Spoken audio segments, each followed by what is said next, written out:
Helmut Marko had announced me as the new team principal, and I didn't want to let him down. When I first joined RedBull, a lot of people felt that career-wise I was committing suicide. People saw RedBull in the early days as a party team. That was the time when we announced the move from Toro Rosso to RedBull Racing. It became clear very early that he was strong, he was quick. I look back now, it's nice, but also makes you realize a lot of things have happened since. Broke my leg in 2009.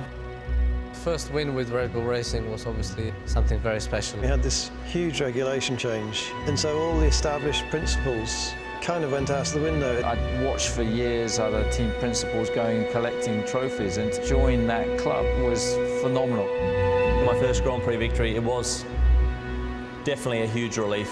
Brazil 2009, we were fighting for the championship until the last race. There was enormous fear when we did miss out on the championship that that's it. Really to come that close and then to miss the target, it's a very strong emotion. That race was probably the biggest highlight of my career. I was furious, absolutely furious. There was obviously a lot of tension within the team.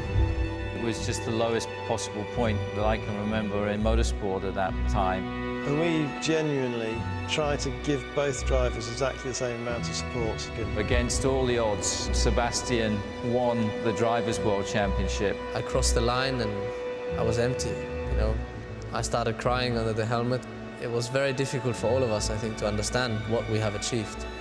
You've taken on some phenomenal teams and you've come out on top. You'll look back at that in years to come and say, you know, that's when you're at your peak, performing well. I remember turning away because I couldn't even watch the screen. It does taste simply the best when you're on the top step and you win the race. It's just a wonderful feeling, you know, when you win. I said before the race that I don't want to know where Fernando is and what we have to achieve. It was the most horrendous race. Cross the line and now you're free.